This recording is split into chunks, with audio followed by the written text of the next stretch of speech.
Hey everybody! Hey everybody! Hey everybody! Hey everybody! I didn't realize it has been 4 weeks since I made an episode. I'm gonna try and be more consistent. I don't know what the hell happened. I don't know what happened for me to not do the episode. But I was also thinking, and this may come to a shock to nobody, because I don't get a lot of views for my podcast, but I don't care. I might change the name of my podcast to Almost Ordinary Podcast with your host. With your host, an almost ordinary guy. But I haven't decided. I'll let you guys know just a snippet. See what people say about it. For some odd reasons, my streams, like the stream that you're watching now, were getting flagged. And then it was happening with my podcast sometimes as well. So I figured to just put my own content in the back, because I think what's happening is getting flagged for seeing like an NFL logo, or for seeing an NFL player or something like that. But let's just get right into it. Pat's Nation is back.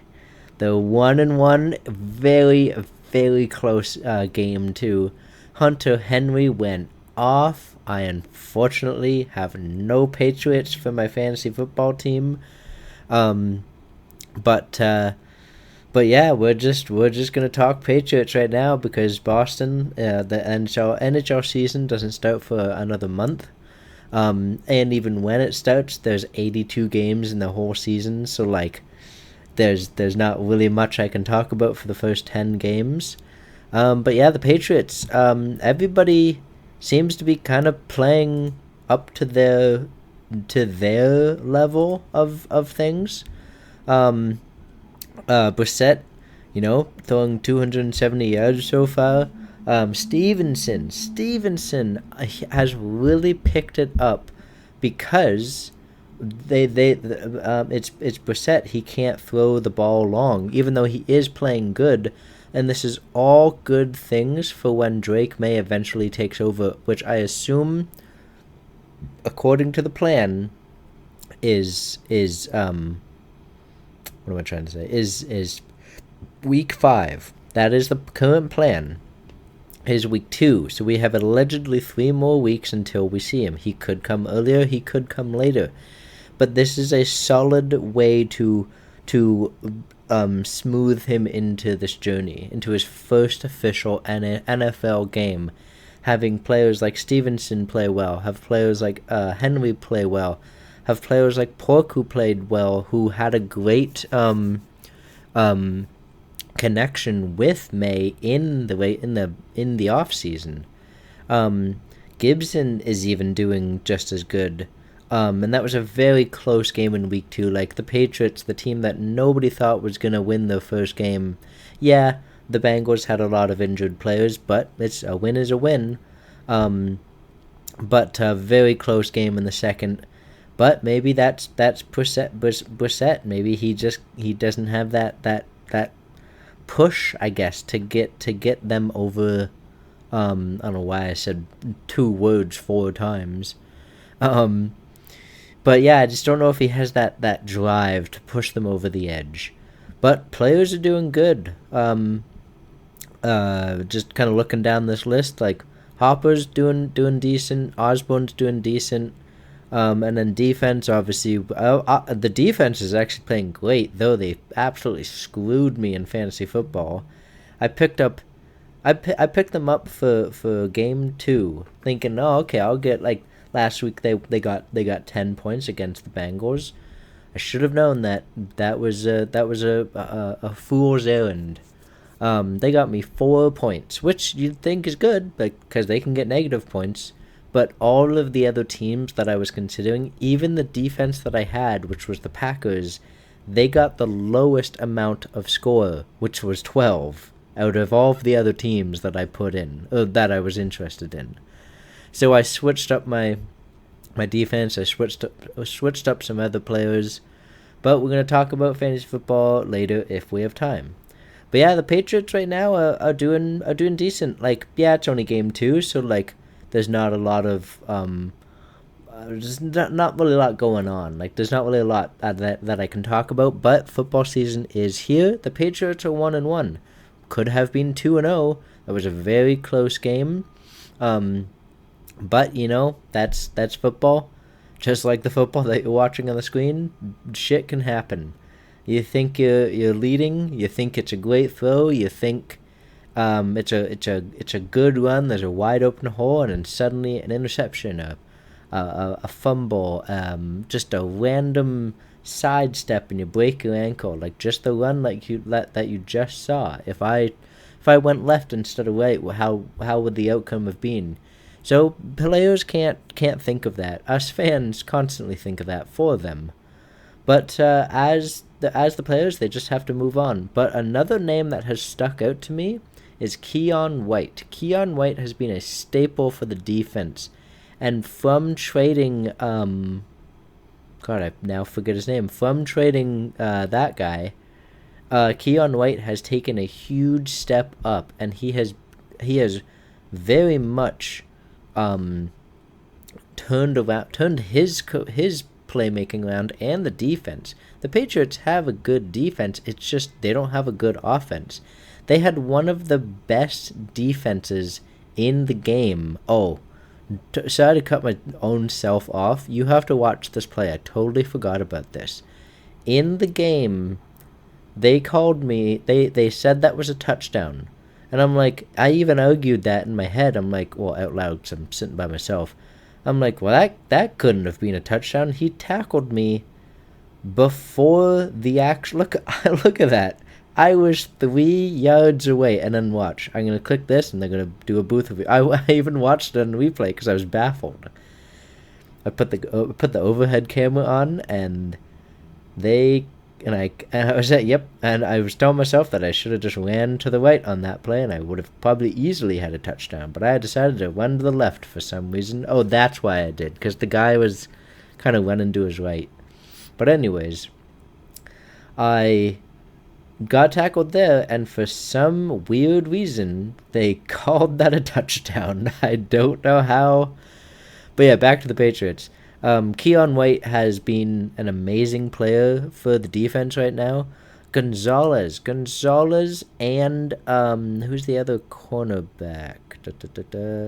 Jones, I think. Yeah, Jones. Well, Marcus Jones. Actually, they have two Jones, but I think it's Jack Jones and Gonzalez. They have been perfect. They have been absolutely perfect on defense. And the good thing is, this is only their second. See, technically Gonzalez is first, so he's allowed to make mistakes. So technically he has been perfect. But I'm very excited to see what they'll do in week 2.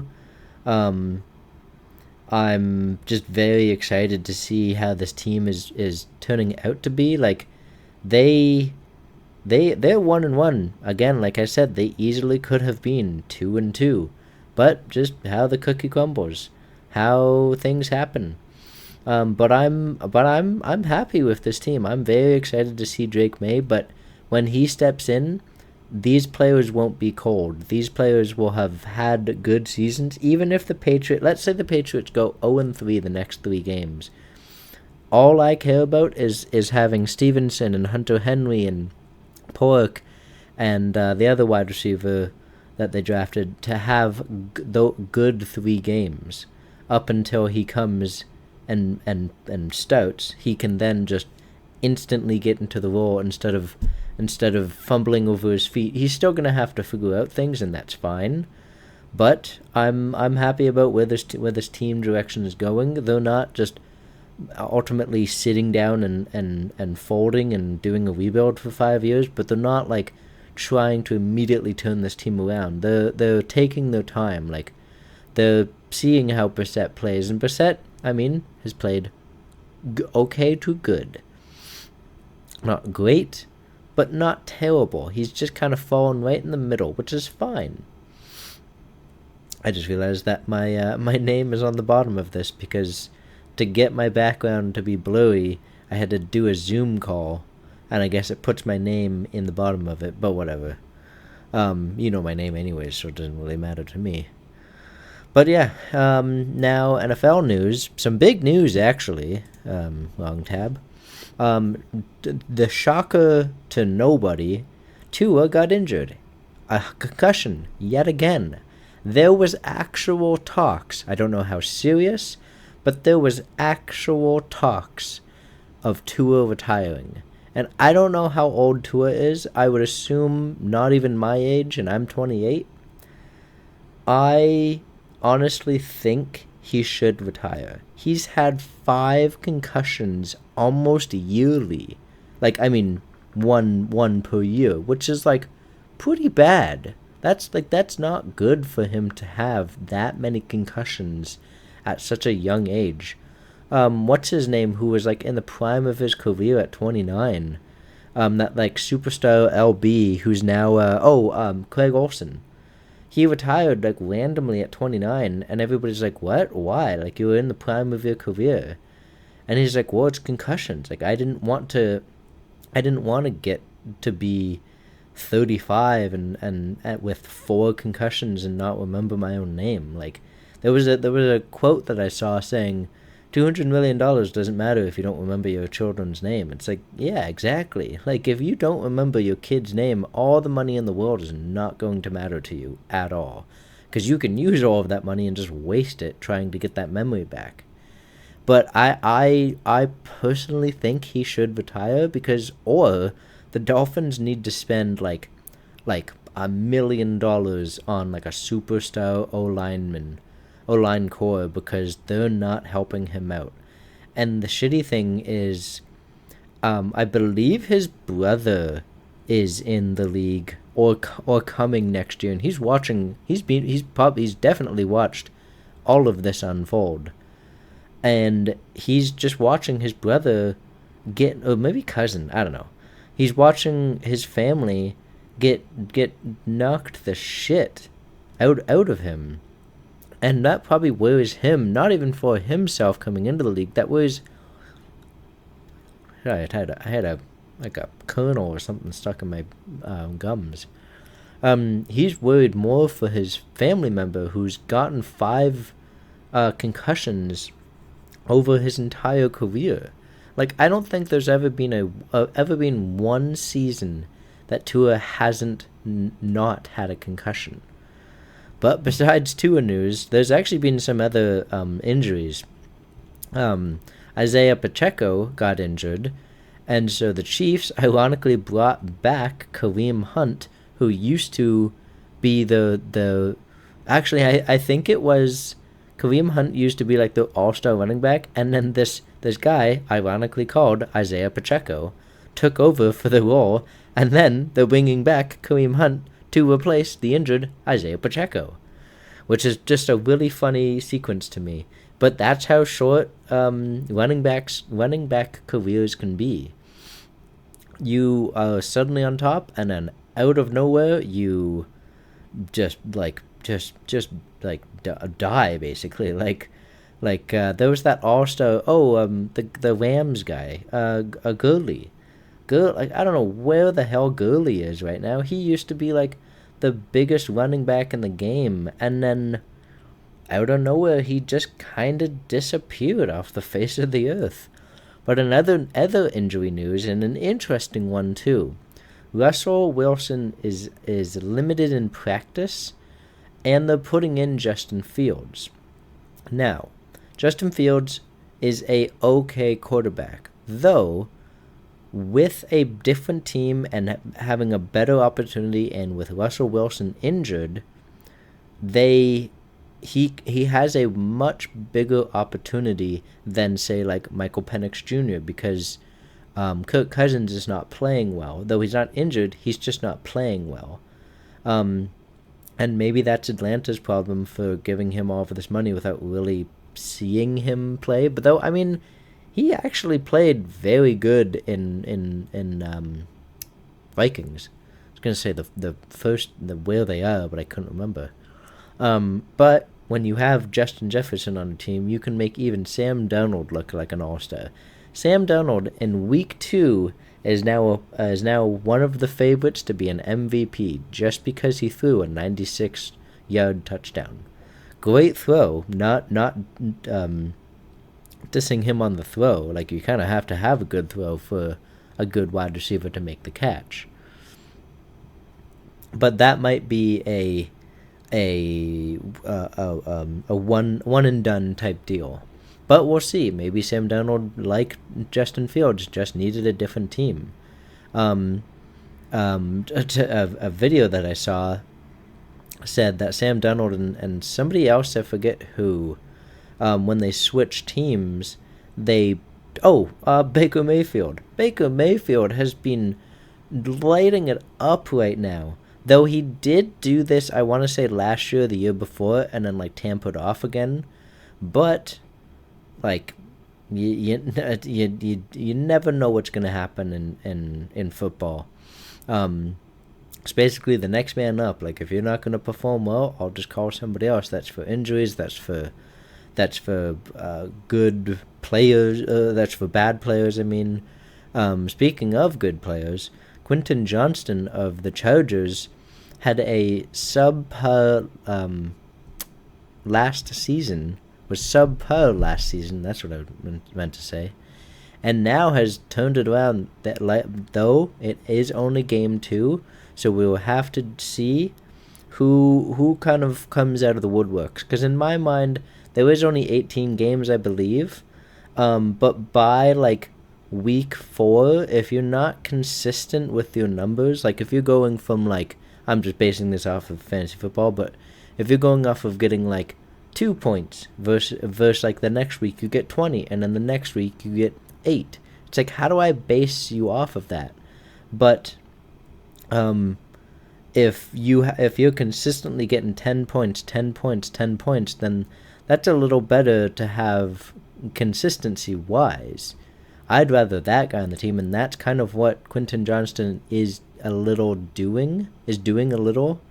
He started with 22 points, I believe, and then went down, or he started lower and then went up. I forget now, but he's doing well. Just looking at some other news. Browns, but not the Browns. The whatever. Yeah. Oh yes. Demario Douglas is frustrated. This is what it says. Frustrated, and it says still trying to figure out his identity, which is not necessarily his fault. That's more the quarterback. I was a little surprised they didn't use him at all in game 2. Like, he had 0 receptions, he had 0 catches, he had 0 anything. They didn't even throw him the ball once. So, but like I said, it's just kind of at game 4 where you kind of hit your stride. Like, you start getting more consistent with your numbers. You just kind of start being a little better of a player. I'm actually going through this podcast quicker than I thought. But that Jesus, tripped my own self up. But sorry. I'll just look at fantasy football then. The number 1 player right now with almost 200 yards. Wait, that doesn't make any sense. How is Alvin Kamara? Oh, that's why. Okay, Alvin Kamara is leading, which is also weird, but he's leading fantasy football right now in anybody, like quarterbacks, wide receivers, whatever. He has 198 points and 92 receiving yards, and then Devin Achin has 120, but 145 receiving yards. Though he may not get a lot of receiving yards now that Tua is out, so I think a lot of the Dolphins players aren't going to be as good or as consistent, I'd say. Maybe they will be as good, but I don't know if as consistent. And then you have Saquon Barkley, Baker Mayfield, Chris Godwin, which I was a little surprised Chris Godwin is doing this good, but he's only doing good because Baker Mayfield is doing good. So whoever has Baker Mayfield and whoever has like the Buccaneers players, and you want to take advantage of your Buccaneer fan friend, then I'd make a sick trade that like definitely helps you out. Because I don't know if Baker Mayfield can sustain this act, I guess, like these stats, but he's doing great right now. And then you have Nico Collins, which I'm not surprised because last year he had kind of his breakout year.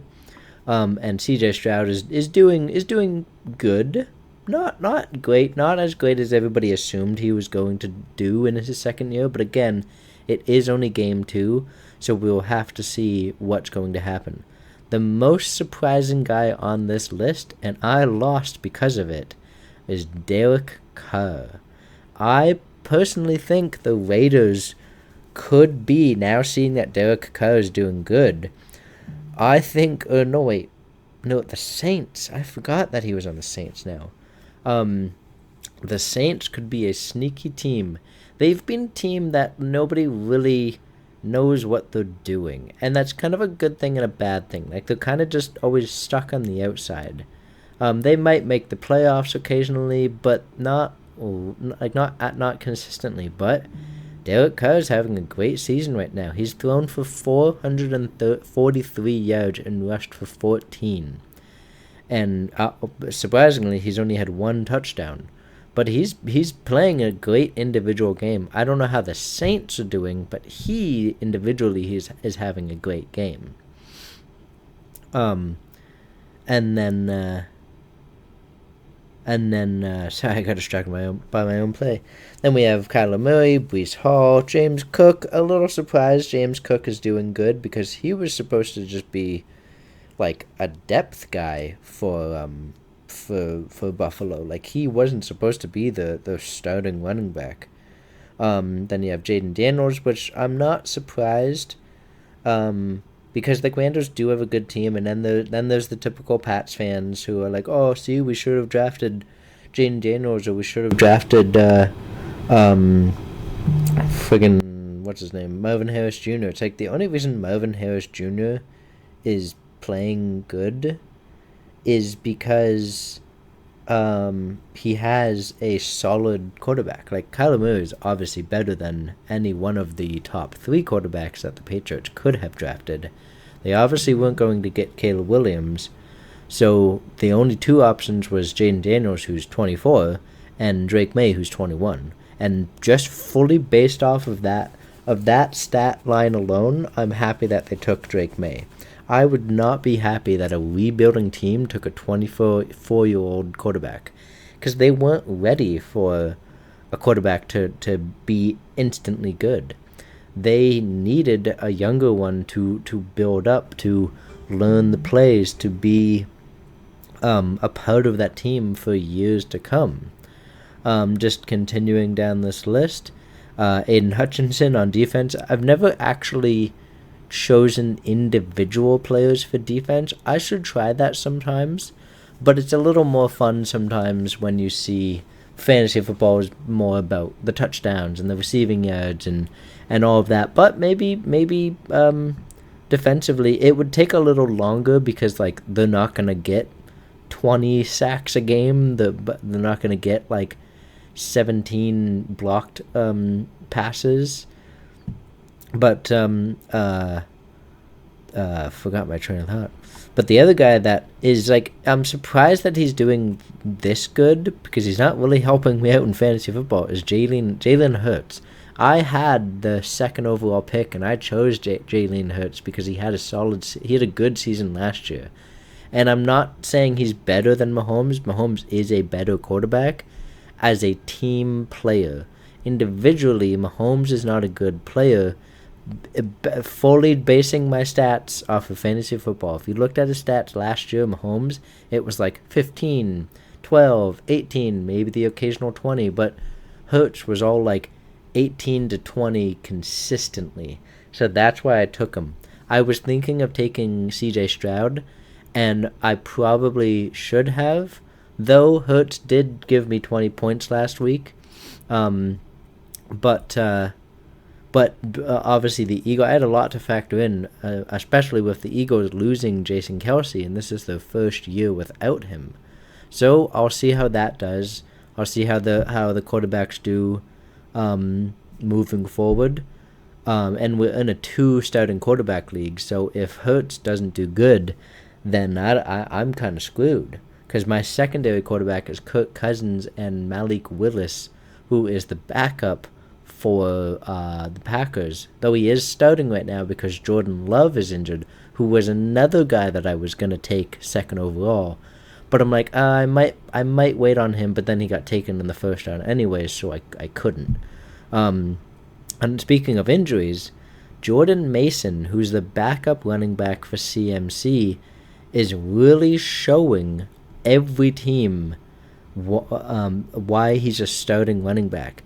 If CMC is out long term and Jordan Mason fully takes over, then they would easily flip Jordan Mason at the deadline for a player that they need or some picks that they need or whatever, or maybe keep him and do a 2 running back league or 2 running back team. So then you got to worry about CMC, and then you'd have to worry about Mason. So he's really kind of become like a solid player again. He's taking all of the advice, all of the skills that he has, and trying to take what this is into here, because this is how big a running back's career is. This is how small a running back career is. They don't have long careers, so once you get into that role, you have to take advantage of it, even if you're replacing CMC. If I was him, I would know 100% that when CMC is even partly able to come back, they're going to start him. They're not going to not start CMC. So, what was it? Mason is taking hold of this opportunity and making sure that he does everything he possibly can to use this opportunity for him, like for him, because he might not play on the same team. They might just flip him. So use this opportunity while he can. And then just continuing down the list, we have Jameson Williams. James Conner is the running back that I was thinking. Actually, James Conner has always stayed in Arizona. I should look into James Conner. But then we have Raheem Stevenson again.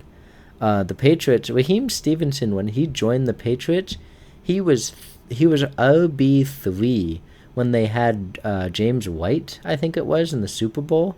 And then he kind of his career kind of tampered off in the end, and they let him go to free agency. Then they had another guy in there, and then Stevenson like kind of turned into this all-star running back. Though running back careers can be extremely short, so you just have to take the opportunities where you can get them. You have to not waste them. Sorry about that. And yeah, they're extremely short. And then just continuing down the list, Alec Pierce, Shaheed, again the Saints. Who's the quarterback that I just said? I just said he was who? Oh, Derek Carr. Jesus. Derek Carr is the Saints could be a sneaky team. They got some good players on that team. And then Davante Adams, I'm not surprised that Davante Adams is here, though I am surprised he is there, because I don't know who the quarterback is. What's his name got injured? Or Jimmy Garoppolo doesn't even play for the Raiders anymore, so I literally have no clue. It's like Aiden O'Connell. No, it's Gardner Minshew. It's Gardner Minshew and Aiden O'Connell. Aiden O'Connell did actually play great last year, though that's probably why Davante Adams was upset if he ever watched that receivers show. And then a couple of just not surprising names, but a little surprising that they're having a slow start, is Devontae Smith, Anthony Richardson, Geno Smith, because Geno Smith did have a great season last year. Jahmyr Gibbs, Joe Mixon. Joe Mixon is another running back that was huge on the Bengals and then moved himself to Houston. DK Metcalf. Sam Darnold is actually lower on this list, but he is playing good. And then, the list goes on. You got CJ Stroud. A couple names that are just kind of just having a slow start. It is only game 2, but we are at the limit of what I want to do for this podcast.